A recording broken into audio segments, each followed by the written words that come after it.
In 1968, a young girl named Mary Flora Bell, who was born in England on May 26th, killed two young boys in the Scotswood neighborhood of Newcastle upon Tyne. When Bell was 10 years old, she killed her first person. Bell would first massage her victim's sore throat before strangling him in both cases, after telling him he had one. Elizabeth Betty Bell, the mother of Mary Bell, was a notorious local prostitute who frequently traveled to Glasgow for employment and frequently abandoned her children in the custody of their father, if he was around. When Betty was 17 years old, she gave birth to Mary, their second child. Mary's biological father's identity remains unknown. Mary thought William "Billy" Bell, a violent drinker and persistent felon with a record of crimes including armed robbery, was her father for the majority of her life. She married her mother when she was a little child, therefore it is unclear if William Bell was her biological father. Mary had been abandoned and mistreated as a child. Isa McCricket, Mary's aunt, claims that her mother yelled, "Take the thing away from me," minutes after Mary was born when medical workers attempted to lay Mary in her arms. When Mary was a newborn, toddler, and young kid, she repeatedly experienced injuries and home mishaps while alone herself with her mother. As a result, Mary's relatives assumed that either her mother was willfully careless or purposefully trying to hurt or kill her daughter. Around 1960, Betty dropped her daughter from a first-floor window on one occasion and gave her sleeping drugs on another. Mary's older sister, Catherine, had to travel alone across Newcastle to retrieve the child from this person and bring the child back to her mother's house on White House Road because it was known that she had once sold the child to a mentally unstable woman who was unable to have children of her own. Betty repeatedly rejected families' offers to take custody of Mary, despite her neglect and abuse of the kid. By the middle of the 1960s, it is said that Betty, a dominatrix, had allegedly started allowing and/or encouraging numerous of her clients to sexually abuse Mary in sadomasochistic sessions.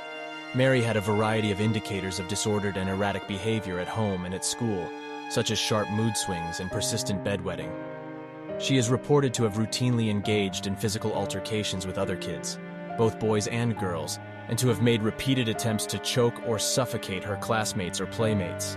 She was once reported to have tried to use sand to plug a small girl's trachea. Many kids were afraid to play with Mary because of her violent behavior, and she frequently hung out with Norma Joyce Bell, the 13-year-old neighbor's daughter. The girls were not related even though they had the same last name. One classmate claimed that she and her peers had grown accustomed to Mary's abrupt and noticeable changes in behavior. So when she started displaying distressing mannerisms, such as shaking her head and forming a steely gaze, her peers knew she was about to turn violent, with the target of her stare being the person she would attack. A 3-year-old kid was found roaming about Scotswood St. Margaret's Road on Saturday, May 11, 1968, bleeding and confused.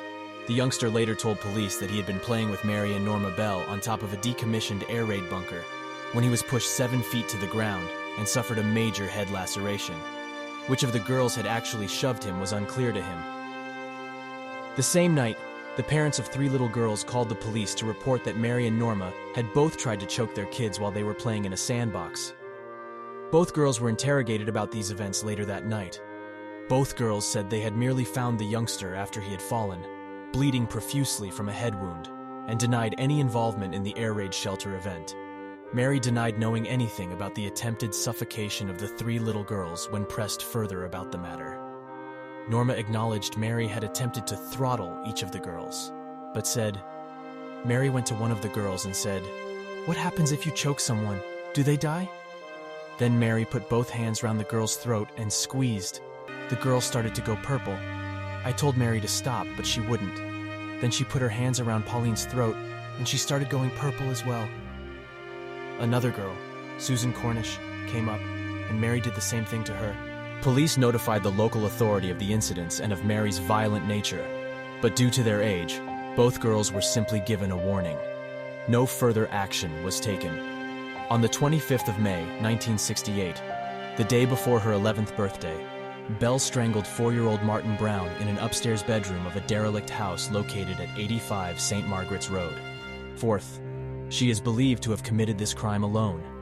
Brown's body was discovered by 3 children at approximately 3:30 p.m. He was lying on his back with his arms stretched above his head.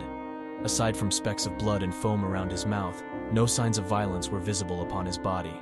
A local workman named John Hall soon arrived on the scene. He attempted to perform cardiopulmonary resuscitation, to no avail. Dr. Bernard Knight performed a post-mortem on Martin Brown's body the next day. Knight was unable to determine the infant's cause of death because there were no traces of violence on the child's body, but he was able to refute the notion put forth by the investigators that the child had been poisoned by taking tablets. On June 7th, the results of an inquest were undetermined. Mary and Norma broke into and vandalized a nursery in the neighboring Woodland Crescent on May 26th, the day of Mary's 11th birthday. The two broke into the building by ripping tiles off the slate roof. They tore books, turned over desks, and splattered poster paint and ink all over the place before fleeing. The following day, staff discovered the break-in and vandalism and immediately notified the police, who also discovered 4 separate notes that claimed responsibility for Martin Brown's murder. One of these notes stated, "I that I may come back." Another read, "We did Martin Brown, you." A third note simply read, "Watch out, Fanny and faggot."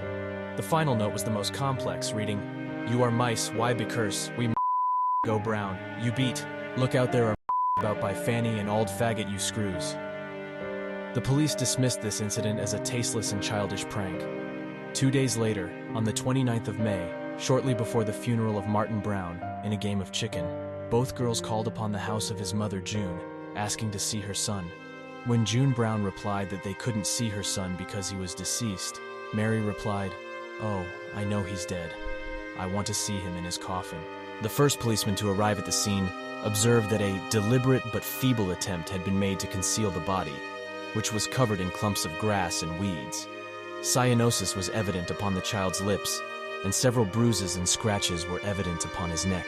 A pair of broken scissors lay close to his feet. The coroner would conclude that Brian had died of strangulation, and that he had been deceased for up to 7.5 hours before the discovery of his body. The killer had evidently squeezed Brian's nostrils closed with one hand, as he or she had gripped his throat with the other. Numerous puncture wounds had been inflicted to the child's legs before death. Sections of his hair had been cut from his head. His genitals had been partially mutilated, and a crude attempt had been made to carve the initial M into his stomach. The relatively small amount of force used to murder the child led the coroner to conclude the killer was another child. Numerous gray and maroon fibers were discovered upon Brian's clothing and shoes. These fibers did not source from any clothing within the Howe household and had been transferred to the child by his killer. The discovery of Brian Howe's body sparked a large-scale manhunt. Over 100 detectives from across Northumberland were assigned to the investigation, and more than 1,200 children had been questioned with regard to their whereabouts by the 2nd of August. 2 children questioned by detectives on the 1st of August were Mary Bell and Norma Bell, who, witnesses informed investigators, had been seen playing with Brian shortly before he was believed to have died. In her initial interview, Norma seemed excitable, whereas Mary was markedly more observant and taciturn. Although both girls were evasive and contradictory in their initial statements, they freely admitted to having played with Brian on the date of his death, but denied having seen him after lunchtime. Questioned further the following day, Mary stated she remembered seeing an 8-year-old local boy playing with Brian on the afternoon of the 31st of July, and that she had also seen him hitting the child. Furthermore, she stated she also remembered that the boy had been covered in grass and weeds, as if he had been rolling in a field, and that he had in his possession a small pair of scissors. Mary then expounded, "I saw him trying to cut a cat's tail off with the scissors, but there was something wrong with them. One leg was broken or bent." This self-incriminating statement convinced Detective Chief Inspector James Dobson that Mary was the actual killer, as only the police knew about the broken scissors found at the crime scene. In addition, the local boy she named was quickly questioned and was discovered to have been at Newcastle International Airport on the afternoon of the 31st of July, with numerous witnesses able to corroborate his parents' claims. Both girls were formally charged with the murder of Brian Howe. In response to this charge, Mary replied, "That's all right by me." Norma burst into tears, simply proclaiming, I'll pay you back for this." In the presence of an independent witness, Mary prepared a written statement in which she admitted to being present when Brian Howe was murdered, but insisting the murder had been committed by Norma. She also admitted she and Norma had broken into the Woodland Crescent nursery the day after the killing of Martin Brown. defacing the property before the two had written the 4 handwritten notes. Shortly after their arrest, both girls underwent psychological evaluations. The results of these tests revealed Norma was intellectually delayed and a submissive character who easily displayed emotion, whereas Mary was a bright yet cunning character, prone to sudden mood swings. Occasionally, Mary was willing to talk, although she rapidly became sullen, introspective, and defensive in nature. The 4 psychiatrists who examined Mary concluded that, although not suffering from a mental disorder, she suffered from a psychopathic personality disorder.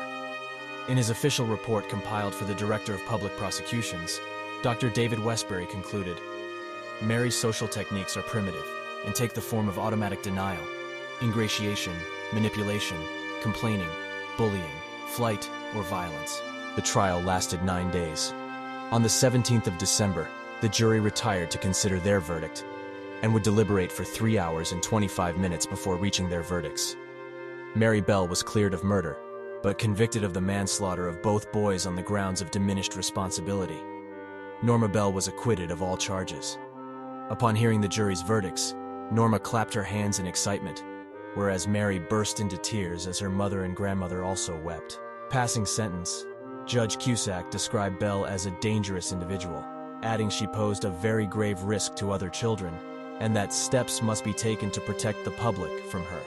She was sentenced to be detained at Her Majesty's pleasure, effectively an indefinite sentence of imprisonment. At the time of Bell's manslaughter convictions, she was aged 11 years and 6 months, making her Britain's youngest female killer, a statistic which remains to the present day.